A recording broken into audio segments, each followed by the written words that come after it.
Hey, welcome back to New Day. So we recently learned about a new concept in the world of online gaming called blockchain games that exists in the metaverse. What's the metaverse? Basically, it's the digital world that exists outside the real world. So what does all this blockchain stuff mean? Well, let me try to break it down. So blockchain refers to a digital ledger that provides ownership of a digital asset. It could be like a photograph, video, or document.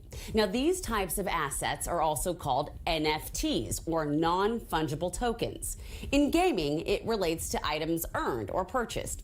For example, have you ever played a game where you earned skills or special powers?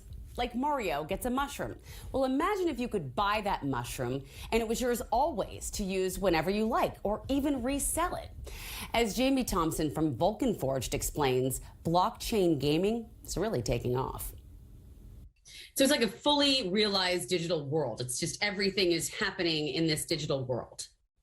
Absolutely, yeah. It is a digital world, but then computer games were kind of digital world. You had virtual worlds before, but now with the aid of blockchain technology, where you have economies integrated into these worlds, and what you're doing in these worlds actually can give you real life value in the real world and affects your real life, then things are getting a little bit more Ready Player One, I'd say. I see that. So kind of let's describe how this play to earn aspect of the metaverse works, as in now you have these things that you can earn or you can buy that now have value but are also part of the game.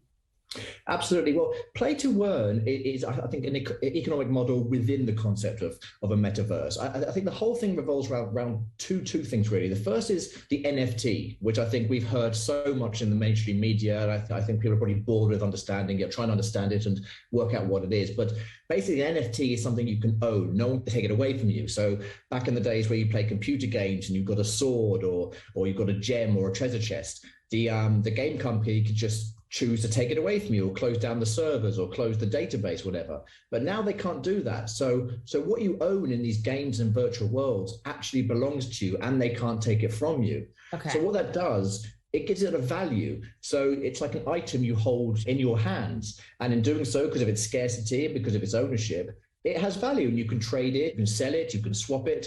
And as I said, it sort of brings economies into a virtual world, which you've never seen before without blockchain technology. It's actually kind of cool when you think about it like that. And so just bear with me. Let me see if I've got this right. So say I buy a game online and then there's this character that I want and I buy that character. That is my character that I can take with me wherever I want, and maybe other games I can use it in as well. Absolutely. I think that's the future goal of all these sort of metaverses, because right now we're in such an infant stage where even in the blockchain sector, we're all trying to define what the metaverse is. And one thing we do know is exactly what you said, that you do own this item. Now, add scarcity, for example. So let's say there's only 100 of these elf characters. There's only 100 of these NFTs ever in the game. So once you've got one of those and you know there'll never be more than 100, and other people want to be an elf too, and you've got one of those 100, then the value of such will go up. And that's why you've got these bizarre, I wouldn't say bizarre because, I understand why it's like that, why you've got these valuations on sort of real estate within the metaverse or even on items. Well, you say bizarre because I think a lot of folks are still trying to wrap their head around it, mine too. I mean, not to let my geeky side show, but I loved playing D&D, and it almost seems like a separate thing where you can kind of create this new, team for yourself. First of all, will you tell me what Vulcan Forged is and where you see it in the next decade within the metaverse? We're one of the few projects that started as a game studio first, making the usual regular sort of games, and then we moved into blockchain. So we saw the potential NFTs a few years ago, actually. I say before the whole sort of, the hype wave took off. So we were in a very good position sort of last year when we started making our own virtual world, which is called Vulcanverse, and it's like a Greco-Roman mythological virtual world where it has all those NFTs you talked about. You have your fantasy creatures and your axes and your weapons. It just, I guess, just blew up, I suppose, really. I mean, originally, the first games were kind of, what was it called? Decentraland. It was the first real decentralized world where you could own the plots of land in it.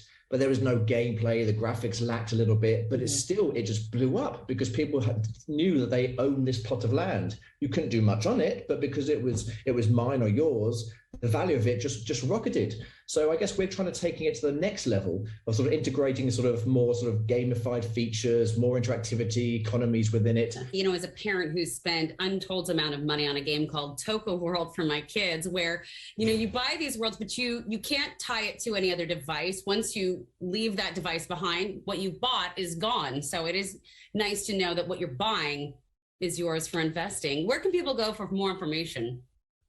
Well, check us out, vulcanforged.com. You know, just check us out on Twitter, on Vulcanverse. We've got a very, very friendly community, which is growing by the day. It's funny you say that about games because, yes, you are kind of paying into an empty pocket. It sort of just, I wouldn't say it gets wasted, but it doesn't go anywhere. You're not owning it at the end of it.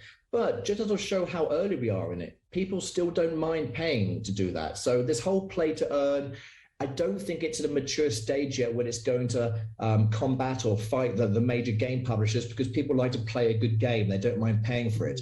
I always say the judgment of success is when a child at a playground says, well, does it have that in it? Or do you have that? And I think when the children start saying, well, does it have NFTs in the game? It's probably when we turn the corner.